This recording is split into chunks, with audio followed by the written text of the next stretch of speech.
Hey up everybody. My name's Joshua Morrison, director of Jonny Mozza's Lessons in Confidence. Today I want to talk to you a little bit about stress and how stress can be a very debilitating thing, how to cope with stress and how to try and put your own stress into some kind of perspective, not to lessen your own experiences and your own feelings, but to try and make yourself feel a little bit better. Because if you can feel better, then you can be more capable of handling that stress. You'll be more able to deal with that stress. I'm a person that is very good at stressing out about things. I basically live on stress. Stress is my fuel. And I started thinking recently that I do an awful lot of stuff, right? I'm a very busy person, but I don't necessarily get an awful lot done. And I like to stress out about things. And the reason I say I think is very deliberate, because I do an awful lot of stuff and I try my best to manage my own levels of stress, but I often fail, and I sometimes wonder if I'm failing deliberately to try and make myself more stressed than I need to be, if I'm putting myself in situations where I don't need to be in, purely for the sake of having stress so that I can overcome this stress. And that is a very vicious cycle, and stress is a very, very debilitating thing, in that the more you stress, the more that your mind hones in on this one particular issue, this one particular thing that is causing that stress. And so you become almost monoconscious, let's say, where you're just solely focused on this one thing that's causing you stress. Let's say that work is causing you stress at the moment, right? You're going in, you're doing a lot of hours, and your boss is being a pain in the ass, your co-workers are a load of shite. And you're just stressed, man. You get back from work and you sit down and you just want to just put the TV on and just try and forget about it. And as you're sitting there scrolling through the channels, you're still thinking about your boss, you're still thinking about your shitty co-workers, you're still thinking about these things that are causing you stress. And even whilst you are trying to relax, you're not fully relaxed, you're always slightly on edge. Even if you are like sprawled out on the sofa, half conscious watching like The Big Bang Theory on E4+1, 1 o'clock in the morning, you're still a little bit stressed. Despite the fact that you have nothing that you can actively do, it's 1 o'clock in the morning, you're lying on the sofa. What are you expecting yourself to do? Are you going to go and sort all your stresses out right now? No, you're not. You're just going to sit there and continue to be stressed about them. And all you can do is just try and shut that part of your head down, just so that you can get yourself to rejuvenate, so that you'll be more able to tackle that stress in the morning. But I feel like we don't really do that. We don't compartmentalize our problems in that way, which is a healthy way. But we don't do it. Instead, what we do is we try and tackle everything at the same time. And that causes yourself to feel more stressed. It's the idea that you need to sort everything out right now. You don't have to sort every single little issue out right at this moment. Some things are going to be a problem way down the line. Some things are more urgent. There's that graph. It's got 4 quadrants, and they like to talk about it in like work management courses. So it is kind of a bit managerial what I'm about to say here. But there's 4 quadrants, right? There's on the left side, it's in the top 2 corners, top left corners, there is urgent and it's very important and it's very urgent, right? And then on the bottom left, there is it's urgent, but it's not very important. And then there's on the right, there's it's important, but it's not urgent. And then on the bottom right, there is not important and not urgent, right? And I feel like our brains instinctively try and sort out all 4 quadrants at the same time. But no, we should be sorting them out: top left, top right, bottom right. Right? Because importance is quite kind of the key thing here. You need to sort out the important issues. If something's urgent but it's not important, you don't really need to do it, because if it's not important, then you don't need to do it. And if you really need to do it, then it is important and you've put it in the wrong quadrant. And we're assigning all our little issues. The boss and the co-workers, that's in a quadrant. You know, paying your bills and your rent and stuff, that's another thing to put on the quadrant.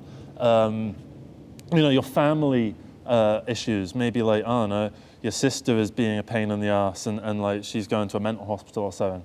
That's another thing that you've got to put in the quadrant. And then say your friends are going through a hard time and you need to put that in a quadrant because you need to sort of help your friends out and be there for your friends. And then, trying to sort things out for your various passions, that's another bit of a quadrant. And then, I don't know, say finishing the latest series that you've started and you really want to finish it. That would obviously be in the bottom right thing. It's not urgent, it's not important, right? Maybe it'd be in the top right one because it's urgent, but you don't really need to do it. In that if you don't watch the final episode of that TV show for like 3 months, you're not really going to get much out of it because, it's been 3 months, you've kind of forgotten what was going on. So we're constantly getting new little things that we need to put in this quadrant, and we need to assign a quadrant to everything. And I feel like we don't do a good enough job, or at least I don't do a good enough job of assigning things into quadrants. And I try and just deal with everything, no matter how important or how urgent it is. I try and deal with it all.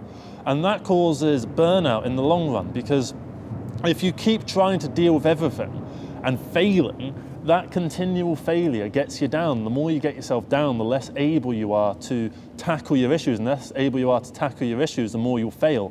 And that's the repeating vicious cycle that I was talking about. And eventually you end up at burnout phase, where now more dots are coming in to put on the quadrant, and you're not even assigning anything to any quadrant because you have no energy to do that. You're just letting things sit above in the unsorted pile, and you're just desperately trying to go through this unsorted pile as best you can, waiting for yourself to get more energy back. But you're not going to get that energy back if you keep stressing yourself out. And stress is very, very hard to overcome. And I'm not saying this as if I've overcome stress and I've found the magic formula, and here's the magic formula, and now you'll never have to feel stressed again. That's not the point of this video. And if someone pretends like they've got the magic key to success, to overcoming your stress, they're not necessarily lying. They're just oversimplifying something that they managed to do, and then acting like anyone can do it because they managed to do it. Right? When that's not necessarily the case, because everyone's circumstances are different. Everyone has different levels of stress. Everyone has different things to worry about. My worries are different from your worries, and your worries are different from your parents' worries, and their worries are different from your friends' worries. And everyone's worries are different from everyone else's, right? And everyone's tolerance of stress is different as well. Their base level of tolerance for stress is different, and that's okay. It's okay for some people to be able to deal with more stress than other people, and you shouldn't get yourself down because you're less capable of fighting off stress than someone else. All it means is that this is who you are, and you need to manage your stress in accordance with your own tolerance, rather than getting yourself down because you can't do as much as someone else. Because we're all born differently. We're all born with different abilities. Some of us are better at some things, some of us are better at other things. Some of us are brilliant empaths, some of us are brilliant mathematical thinkers. Some of us are brilliant, economic statistic fucking theory people. Some of us have a wealth of knowledge about music. Some of us can just recite song lyrics to whatever. Some of us are just stressed all the time, and we're kind of unable to deal with it. And I think as long as we can all manage our own stresses for who we are and try and adjust our lives as best we can to accommodate the stresses that occur in our day-to-day lives, then we will be on a path to success. Because you can't, it's the whole thing, like say if you're in a relationship, they say you can't love someone if you don't love yourself. It's kind of like that, but for stress, where if you're stressed out all the time, you're not really going to be able to push forward with life because you're stressed out all the time. And if you can't push forward in life, that's going to stress you out because you're falling behind. And then because you're now getting stressed about that, you're going to become less able to tackle the issues that you need to tackle. And that will continue and continue and continue. And that, again, is the vicious cycle. And it's just difficult to overcome that. And if you can overcome it, then please leave your comments below in how you managed to tackle that, what you did to overcome your stress, because there's various things. Sometimes it's best to just take yourself back to basics. Shut out as much as possible to do with your life in terms of unnecessary stresses. Remove people from your life that cause you unnecessary stress. Remove things from your life that cause you unnecessary stress. I don't know, is your washing machine constantly going on the blink and constantly causing you stress? Well, and you're constantly getting new people in to have a look at it, and you're constantly and they come in and have a look at it, and then they end up charging you an £8 call out fee, and then they haven't even repaired your fucking washing machine, so you just sit around, keep going to the laundrette, and you keep trying to get the washing machine fixed. At a certain point, you've just got to accept that the washing machine's broken and you need to get rid of it. Because the more that you sit and try and fix a broken thing, the more you're going to stress yourself out, and the more that this washing machine will just overwhelm your life, and you won't be able to deal with other things in life. And it's only a fucking washing machine, for God's sake. You only need to just start going to the laundrette a little bit and maybe like save up until you can get another washing machine. Yeah, it's a pain in the ass, but you know, you're not saving yourself any money by spending all this money on calling fucking plumbers out to try and get this thing sorted out. It's just not how it works, right? And with regards to stress, it's part of the human experience to be stressed. It's part of the human because it's a survival instinct at the end of the day. I suppose it comes back to like when we were cavemen and that. You know, you've got I don't know, a mammoth that's coming around, and then there's a tiger that's about to eat your mammoth, and you know that mammoth is going to be your food source. That's causing you some stress. You need to go and kill the lion, and so you're sitting around like, how can we kill this lion? And it's causing you a load of stress. And that's something you would obviously have to tackle. You need to kill that lion, otherwise, you know, you're not going to get any food and you're going to die. So that's where our stress probably comes from in a very pop science, pseudo-scientific sort of way. But translate that to the modern day. The lion would be, you know, paying your rent, paying your bills, making sure that you've got a roof over your head. Those are stresses you can't hold off. Those are in the top left quadrant. Those are very important and they're very urgent, and you need to deal with them. And then there's some stuff, like, I don't know, the things that, you know, that are causing you stress that amongst your friends. Maybe a couple of your friends are causing you a load of stress and there's a bit of drama going on, and it's just keeping you up at night, like, what the fuck am I supposed to do about this issue? It's causing you stress. Well, it's not that you know, it's all well and good to just say, oh, don't let it cause you stress, because it's going to cause you stress no matter what, but you can try and shut these things down and focus on things that are more important and more urgent. And if you can try and do that, then you'll be on a path to something decent. And I know it's not easy. I know it's all well and good to just say, oh, but don't be stressed, because yeah, you're stressed now, and there's loads of things that are causing you stress, and you need to compartmentalize. Maybe get a list out. Maybe do the quadrants for yourself and just put like everything that's causing you stress right now. What's causing you stress? There must be so many little things that are causing you stress, because it's not just one thing that's causing you stress. Your boss is causing you stress, your co-worker is causing you stress, your family is causing you stress, your friends are causing you stress, your landlord is causing you stress. You know, all of these various little things are causing you stress. You've got money worries, you've got existential crises, you've got, you know, all of these various sort of things going on that are causing you grief, and you just need to try and compartmentalize them into urgent, important, urgent but not important, and not important and not urgent. And the stuff that's not important, it's not urgent, just don't worry about it, because even if it doesn't sort itself out, it's not important. And if it was important, then it wouldn't be in that quadrant. So that's basically the point of this video, is just to get you to think about what is causing you stress. And once you can figure that out, then you'll be in a more capable position to actually deal with the things that are causing you stress. And if you can do that, then you will be in a better position to actually tackle those stresses in question. And if you can do that, then you'll be less stressed in general, because there'll be less things that are causing you stress, because you're able to quench those stresses as quickly as they come in before you get overwhelmed by more stresses. So yeah, thank you very much for watching this video. I hope you have a good rest of the day. And yeah, I hope you managed to get something out of this video. And if you are a stressed out person, please put your comments below about your experience with stress. How did you overcome it? Obviously not like in general, because I don't expect you to be post-stress. I just think that, you know, you'll probably be in a position now compared to a few years ago where you're more able to fight off stress than you were before. But then maybe you're more stressed out now than you were a few years ago, but at the same time you're more able to fight off stress. So the more you're able to fight off stress, the more stress that comes in. It's like that whole thing of give a man an hour to dig a hole and he'll take an hour to dig a hole. Give a man 10 minutes to dig a hole and he'll take 10 minutes to dig that hole. Maybe it's kind of like that. I hope it isn't, because that's a little bit grim. And yeah, thank you very much for watching, everybody. Hope you have a good rest of the day. And yeah, take care, everybody. Bye-bye. Oh, the tailbone.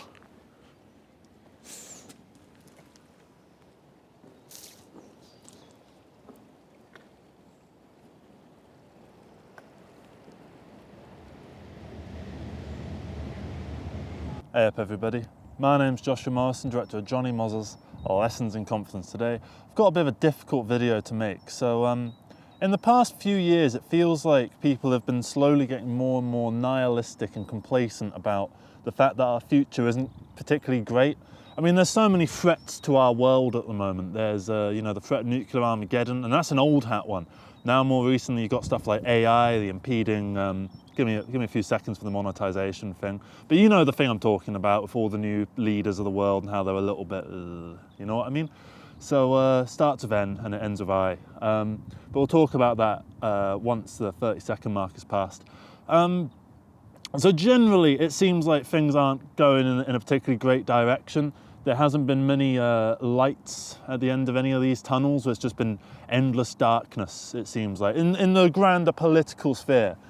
Obviously, there's, you know, little communities that you can make for yourself, and your own little local place might still have nice things in it, and there's still obviously nice things going on in the world. And, you know, kittens are still getting saved from trees, things like that. You know, general nice, wholesome little things are still happening, right? But it feels like, with regards to our attitude to the overall big problems of the day, I think because there's been this whole culture war thing for the last like 10 years where, you know, there's the left and the right, and, you know, they both live in completely different worlds, right? And they both hate one another, and you know, anytime there's a comment section with both, you just see that it just turns into absolute catastrophes of insults and you know, stupid little memes that are kind of petty and just like ignoring one another's points and stuff like that. And for reference, I am on the left side of things, and I'm not trying to play the centrist here and like, ooh, both sides have, you know, good things to say and all that sort of stuff. No, I am firmly on the left sort of side of things. But in particularly in left-wing circles, I'm noticing more of a tendency towards just nihilism towards the future, just going like, oh, everything's fucked, so why should we even bother, you know? Like climate doomerism, for instance, like the whole threat of climate change coming on, and you know, the temperature is going to be like 2.5 degrees above whatever it was before by the year 2050, and that's going to cause mass migration from hotter places to colder places, and, you know, weather events are going to become more extreme. There's that very slight chance that the Gulf Stream will break, which will cause the UK to plunge to North American style temperatures in the winter, because in the winter in America it gets to like minus 30 at this latitude, right? Because right now London is on par with like Moscow and like Vancouver, as far as, I think it's more northern than Vancouver and slightly more than Moscow. I might be wrong on that, but it's really high up latitude-wise, and it's really warm for where it is, all things considered. I know, ironic considering the background, and it is quite cold today. But, you know, look, the climate is changing. We have to accept that. But at the same time, we need to not be complacent and just be like, oh, what's the point? You know, why should we even bother with trying to stop climate change? It's going to happen. Why don't we all just like slip into the abyss because humans are worthless and we're causing so much harm to the planet and stuff. Maybe it'd be better if we're not here.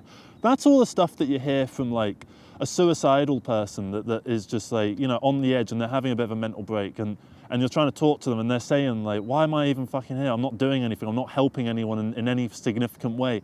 And, you know, when you're in that situation where you're comforting that person, what do you say to them? You go, no, you're wrong on that. Your presence is nice. People are glad that you're here. People will be sad to see you go, right?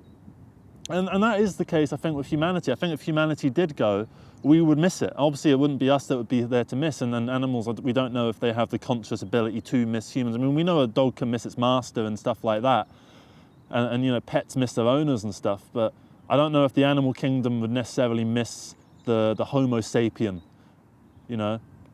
But at the same time, we should fight for a better future rather than trying to just ignore the fact that we are slipping into fascism and into a general climate catastrophe where there's going to be mass migration and more extreme weather events and stuff like that, where AI is getting more and more powerful exponentially. And you know, quantum computing and intelligent AI, conscious minds will have to start sort of dealing with all that sort of stuff, and eventually, you know, AI will start having to campaign for rights or whatever. We don't know what's going to happen in the future, but generally, I don't hear anyone saying that this future is full of sunshine and rainbows and all of us coming together and singing Kumbaya, right? I don't hear anyone saying that, but I think we would all agree, as much as, you know, the fact that we're not going to come together and sing Kumbaya, that's not going to happen. I like to think we can at least all agree that it would be nice if we did that. I think everyone generally, most people, bar psychopaths and stuff, want the world to be sort of better. Even if they're people that you really disagree with politically, and you know, they're advocating for things that are harmful for like LGBT people or like Palestinians or whatever, and they're campaigning for hardships onto them. They're doing it because they think that that by doing that they'll make more people's lives better. Like if they subjugate the minority, then they can uplift the majority. I think that's their idea, the approach. And whether they're right or wrong isn't the point of this video. The point of this video isn't to dunk on right-wingers or to clown on various sides and to be partisan in that sort of way. I just want to get across the fact that it seems like as we go into this unknown of the future with technology, you know, developing at rates that are just unbelievable. I mean, 15 years ago, would you believe that we were all going to be using smartphones? Right? Everyone uses a smartphone now. Even the most Luddite motherfuckers use smartphones, right? We've all got computers. We've all got these little devices around that have access to the internet and mobile data packages and all this sort of stuff. And we're all walking down these big, like, skyscraper-laden new builds that are all made of glass, and they all look kind of futuristic. Everything looks like it's immediately becoming a sci-fi novel. And we need to try and make sure that it's as nice a sci-fi novel as possible and not like a 1984 or a Brave New World or something like that. And it's already kind of old hat and cliche to go, oh, we're becoming a bit like 1984. Like, I know someone will have heard that and gone into the comments and gone, oh, he's complaining about we're going to be in 1984, he's such a fucking idiot. Couldn't you think of a better example? Is that the thing? Like, the fact they didn't think of a better example than 1984, or that they don't think that 1984 is happening. But, like, authoritarianism is on the rise across the world, right? And we're getting more toward, like, away from the idea of freedom and liberty and all that kind of stuff, and more towards the idea of a controlled police state in various forms, right? And I'm not particularly keen on that. I don't think anyone is particularly keen on that, right? And I feel like instead of fighting each other and accepting it and being nihilistic about it, all we can do is just try and put as many of our differences aside as we can, whilst obviously not putting them all aside, because there are some things that we just can't, you know, let up on, like, I don't know, Palestine or trans rights or whatever. Like, you know, there's that whole quote of first they came for the socialists and I didn't bother speaking up because I'm not a socialist, and then they came for the whatevers and I didn't speak up because I'm not one of them, and then they came after me and there was no one left to speak up for me. It's that kind of thing, and we should speak up for marginalised people, right? And if you do come from a place of privilege like I do, I mean, like, I'm a 6'8", like, English white guy, right? Who and I'm pretty aware of that, like, and the privileges that come with that. Like, I'm pretty thankful to not be born in fucking, like, Nairobi or Johannesburg, right? It looks like shit. My mate went to Johannesburg recently. He told me about the stories there, and he heard an awful lot of fireworks going off. They weren't fireworks. Right? I'm glad I don't have to grow up in that kind of environment. I'm glad that I get to grow up in, like, you know, the suburbs and stuff like that. It's nice, right, to have this place of privilege. And I want as many people to have this point of privilege as possible going into the future. I want more people to be privileged rather than less. I want more people to have what I sort of grew up with. And I want less people to grow up in poverty or to grow up under totalitarian dictatorships. And less of that. Less Kurdistan, not Kurdistan, less Turkmenistans, less North Koreas, less Chinas, and more Norways, Swedens and Finlands, please. Overall, is the way I'd like us to go into the future. And the only way we can do that is if we start to stand up for ourselves a little bit and stop being complacent. And it's very easy to be complacent, and it's very easy to become nihilistic and just make it all into a big fucking joke, right? But it's, at the same time, these are important matters. These are things that, you know, affect our lives and our children's lives and our grandchildren's lives, and we should try and fight for that and fight for the futures of the next generation and the generation to come after, because, you know, every generation likes to take the piss out of the generation that comes after them. It's like, you know, baby boomers take the piss out of millennials, and then millennials took the piss out of zoomers, and now the zoomers are making fun of the generation alphas with all their like, ooh, skibbity toilets and stuff. And it's just like, it's just a little bit of entertainment at the end of the day, that the generation alphas are going to grow up and go, look back and go, oh God, do you remember that skibbity toilet thing? And they'll go, oh yeah, I remember that. That was really weird, wasn't it? You know, it'll be one of those. It's not like it's the defining characteristic of everyone born after 2013, right? And so it's a little bit frustrating that we're all so splintered, we're all so divided, and that we're so, like, we are concerned about the future. Everyone is concerned about the future, but no one's, I don't know, I want to say no one's doing anything, but obviously people are, and it's just not being reported enough. It's that whole thing of like why climate protesters end up having to do shit like blocking the roads and stuff like that, because when they do try and do real good protests, like protesting the people that are actually causing the issues, like oil companies and stuff, they don't get the same news coverage. So I understand that people are going out and doing stuff, and I applaud them for it, but I feel like as a population we need to be a bit more sincere about the future that we are sleepwalking into, because we are not prepared for what's to come. We're not prepared for the advent of AI. We're not prepared for the future of quantum computing. We're not prepared for the change and the rising of populism and fascism in the 21st century. We're not prepared for any of this stuff properly.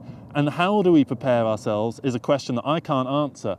I feel like we just need to, one, stop being so fucking nihilistic about stuff, and two, I feel like we need to stop turning everything into irony and post-irony and post-irony, and just start being sincere about the things that are going on, because what's going on is fucked, right? There's so many people that are being subjugated. There's the Uyghur people, there's the Palestinians, there's the fucking Boko Haram, there's all the LGBT people that are in America that now are having to worry. There's all the women that are in America after Roe v. Wade got shut down.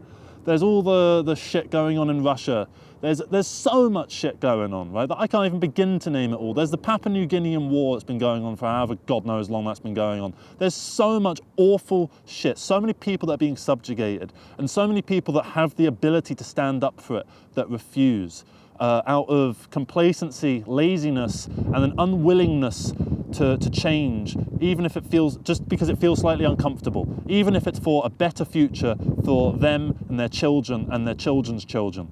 And I don't know how to approach it. I don't know what to do past this and any action to take. Yeah, we can all do fundraisers. I could stick a little fundraiser next to this video, but what's it gonna do? Say it raises like $1,000, right? That grand means nothing, because we have a huge wealth inequality going on in this world, where so much stuff could be solved by the people that have billions and billions of dollars. You know, I understand that they have it in stocks and stuff, but they don't have literally everything in the stocks. They do have some, you know, whatever the opposite of liquid capital. Hang on. Liquid is like, it's in the stock, so I guess it's solid capital. So they do have some solid capital. They have some power to do change, but they don't want to either, because they're similarly complacent and lazy and unwilling to change, partly for different reasons, because it benefits them what's going on with the increase in authoritarianism and all these new technological developments that we're dealing with. It benefits them. And I don't know what to do about the future.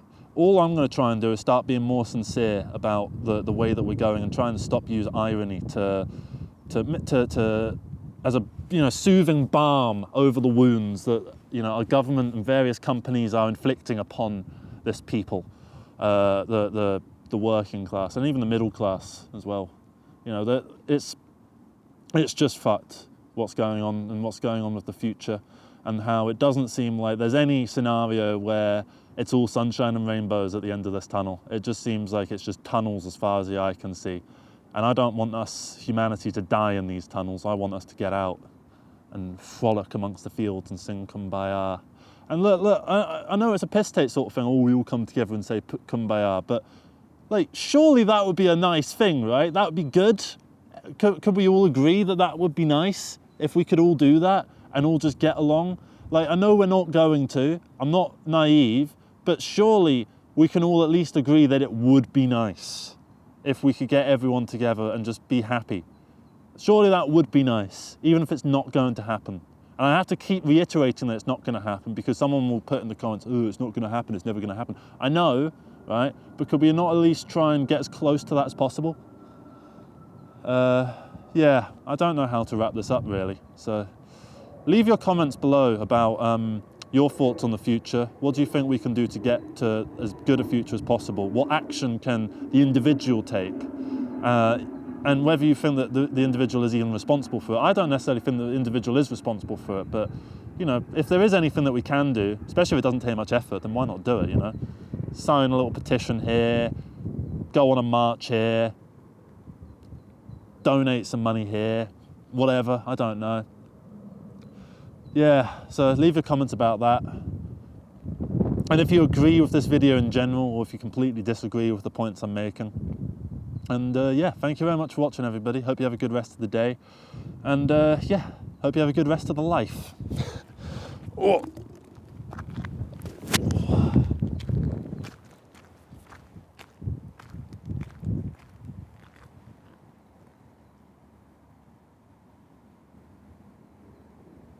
Hey up everybody, my name's Joshua Morrison, director of Jonny Mozza's Lessons in Confidence. Today I want to talk to you a little bit about a creative endeavour that I undertook about 10 years ago. It was one of my first big creative endeavours. And it's something that's very easy. You need no resources, you don't need anything to get this started. You just need a creative imagination, maybe pen and paper, maybe a computer to type some things down, maybe some free alternative to Photoshop if you really want. Just stuff like that. You don't need anything big. And this creative endeavour is called Worldbuilding. If you go on Reddit and you Google Worldbuilding, they have a little subreddit that's all dedicated to it. So what is Worldbuilding? First off, well, you know, like J.R.R. Tolkien, the fucking Middle Earth, or Westeros, or the sci-fi universe of Mass Effect or Star Wars or whatever, right? Those are worlds, right? They are little in-universe, sort of fictional universes designed to tell a story, to be the setting for a grand story. It doesn't have to be a grand story, but generally it is a grand story, right?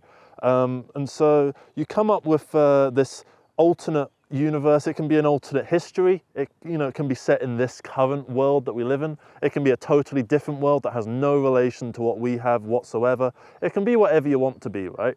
And so from there, you create this little world, and then you create history. You figure out the geography, you figure out where things are, who the people are, what's the power structure like, what's the political system like, what's the societal structure like, all that kind of stuff. You figure all that out. And then once you have that all figured out, you've got a playground to tell creative stories and a narrative-driven thing. So I'm going to tell you a little bit about a world that I made when I was 14.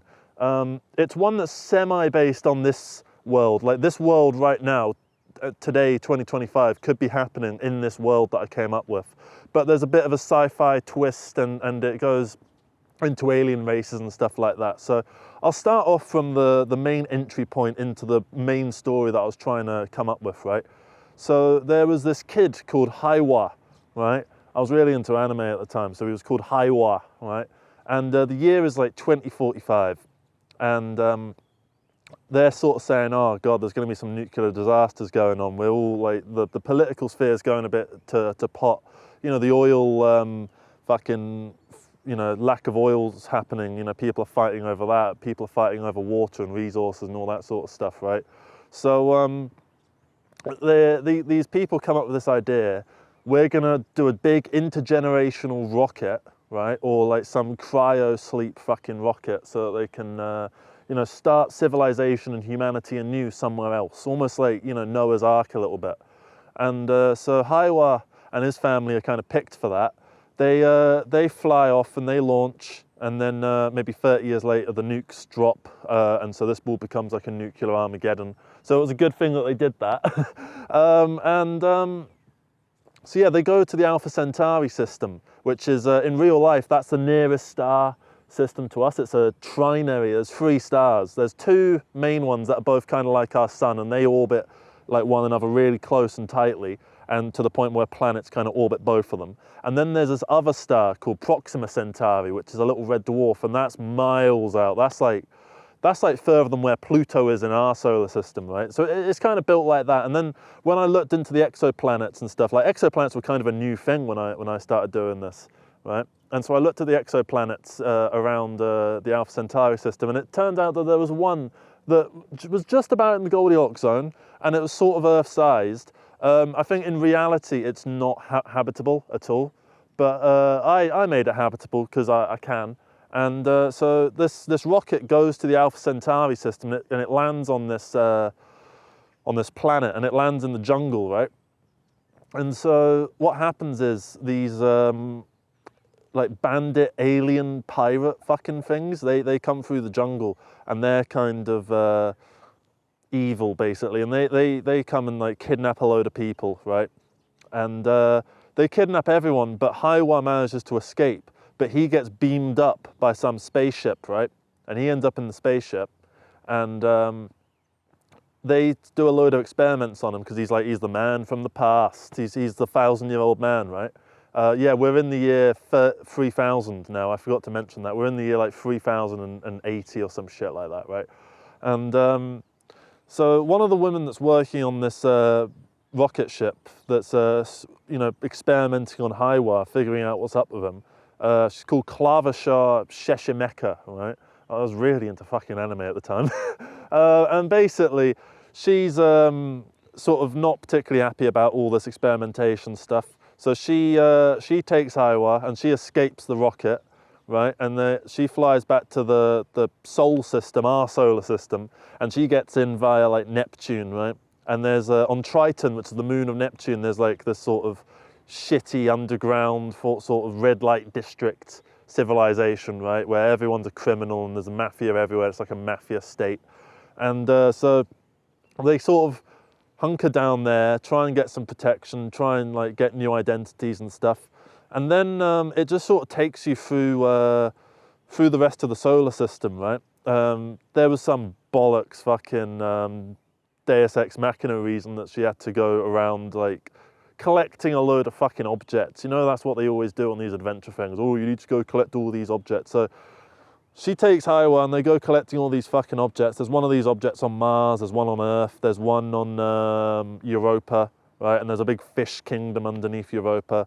On Mars, basically like the criminals have colonized Mars and just turned it into like this kind of place just for the rich and powerful, which is kind of weird foreshadowing. And then on Earth is this hugely overcrowded prison planet essentially, where everyone that's living there is kind of living under like a 1984 style fucking totalitarian regime.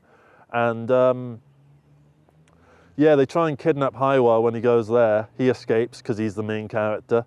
And oh, that's it, Mercury, right? They did this big geo fucking colonization project, right? Where they shifted Mercury and they moved Mercury to be a moon of Venus, right? They did that like the year 2700, right? What else? The moon is coming towards Earth and they're a bit worried about it. And Mars doesn't have any moons anymore. They shot those down because they thought that they're going to be becoming a problem in the next, few 100 million years. So they're thinking ahead, right? So after they get all these objects, they have to go back to the Alpha Centauri system to go to this planet. And the planet, I think it was called Palengard, right? Which is a very Tolkien-y sort of fucking name. And there were these, there were loads of alien, like sentient species on this planet, right? The ones I remember, there's the Palin, which are basically like the fucking Nords of my little world. They had the Osti, right, which were basically like the Solarians. They were like the scientific sort of reptilian kind of species. And then there were a load of other ones. The ones that were the pirates that destroyed everything at the beginning, that spaceship that fucked them all up, that was some other alien race. And there were also the maidens, right? And yeah, this is when me being 14 years old comes into it. So there's like 7 maidens, right, of whatever fucking religion is on this Palin planet, right? And they're kind of like the... What's the fucking thing in China that they have? You know, the head of Buddhism. Not the head of Buddhism. The head of... the guy that is like, he's being done at the moment for sniffing children's knobs or something like that. I can't remember what he's doing, but it's that guy. It's kind of like that, right? Like Buddha, not Buddha, but like a like a new god, like the Pope sort of thing, right? It's kind of like that. And there's 7 popes and basically maidens, and they're all representing different fucking things by colours. There's the maiden of black, the maiden of white, the maiden of red, the maiden of purple, the maiden of all these bullshit things. And I made sure that the colours didn't correlate to what they kind of mean on Earth. So the maiden of purple isn't to do with royalty, right? Because that's what it is on Earth. Like the maiden of water isn't the maiden of blue, like that sort of shit. Red isn't anger and fire and stuff. There's different sociological, societal fucking meanings to all this stuff, right? And I made a whole new like time system with a new date and calendar just for these aliens to use. And I figured out all their various forms of technology. Oh, there's also magic, and I can't remember how the magic worked. It was called like Mepusa or some shit like that, right?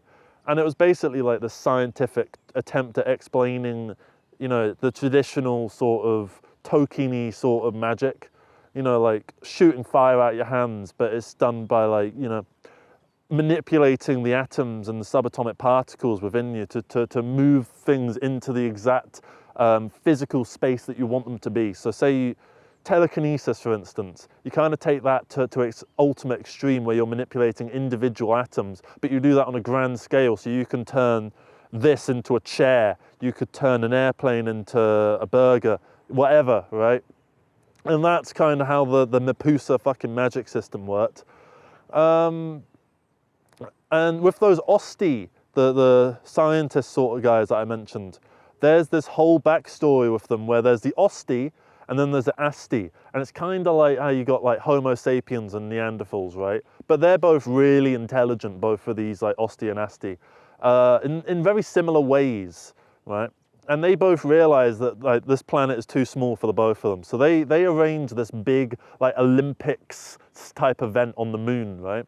The moon of Palin, their planet, right? And they figure out this whole system of like various games to figure out which of the two species is ever so slightly more conscious and sentient and intelligent, right? And what they do is they get all of the Osti and all of the Asti and they put them in these 2 big domes, right? And then there's a 3rd dome where the games actually happen. And if the Osti win, then the Asti get gassed, right? And all the Asti are killed because now the Osti are clearly like the superior species. So they're the ones that will go and conquer the universe. And the Asti will be, lost to relics of time. And that is what ended up happening. The Osti won these Olympic Games. They had stuff like, their version of chess. They had physical ones. They had mental challenges, psychological challenges, all that sort of shit. And they both knew, they worked together to figure this out. It wasn't like a war. It wasn't like a genocide. It was just like, may the better man win, essentially, was kind of how I saw it. And so that was a part of the history which I didn't really expand on much, but it's the one that sticks out the most to me.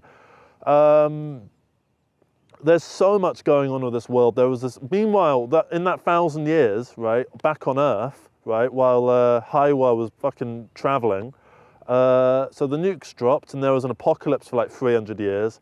And then technology and society sort of rose from the ashes and very quickly developed into this spacefaring civilization. So they colonized most of the solar system within the next sort of couple hundred years. So by the year sort of 2600, the human race is conquered most of the solar system. They're currently moving Mercury from where it is to be a moon of Venus so that they can colonize Venus, because they want to sort the population problem out on Earth. That's why they're moving and so much in the way of people and colonizing all these various planets and stuff. So yeah, all of that's kind of going on. I didn't really expand on what was going on Earth during that time. I did write one story about this woman called Caitlin who was on like the International Space Station sort of thing after the apocalypse has happened, right? And they've all run out of food, so they purposefully crashed the ISS, whatever it is. It wasn't the ISS, but it was sort of like that kind of thing. So they crash onto Earth in the apocalypse and they have to go surviving, and there was some story that happened. It was ripping off Fallout. And the Hiwa story in the future was all kind of ripping off Mass Effect.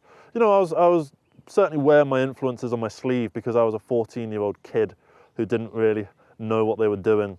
And so, I don't know, I really enjoyed writing my little story and coming up with little parts of it and figuring out this world and the languages. I did a Konglang, which is a constructed language, and I made that up, and I started, you know, writing in my textbooks at school in that language, in that alphabet, which, yeah, got my parents called in a couple times. And yeah, that's just basically the introduction to this world. I could go through all the documents. I've still got the documents. There's honestly like 100,000 words of just like logistical planning of this world and figuring things out. I did it over the course of a year, and I loved doing it. It was so much fun. It was so rewarding.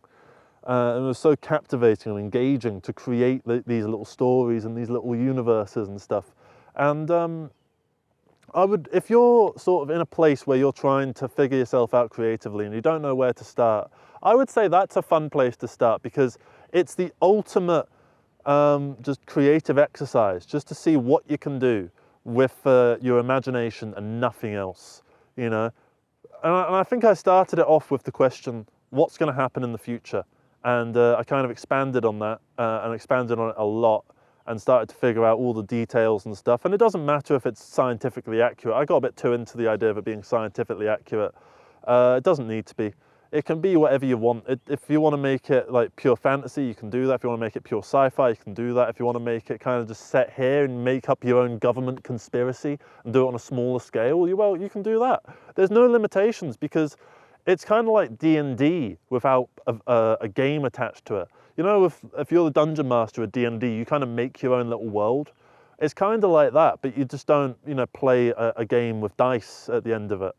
And yeah, that's kind of the video. I just wanted to explain to you some sort of bits about this world and tell you a little bit about this world, because I don't know what to do with it, really. I can't make a film set in it. I can't be bothered to write a book set in it.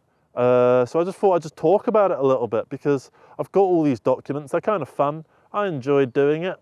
And yeah, I recommend you do it as well if you don't know quite what to get started with in terms of creativity in general. So if you have made some worlds, if you've done world building in the past, let me know.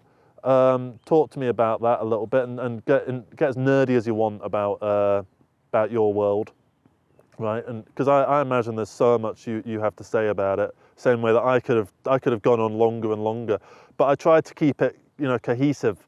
So that's about as much as I can really say whilst keeping it cohesive, and also just doing it off the cusp. I don't remember, like, I don't have the documents in front of me. If I did a video like looking through all the documents, I could probably talk about this for a lot longer. And yeah, that's kind of it, really.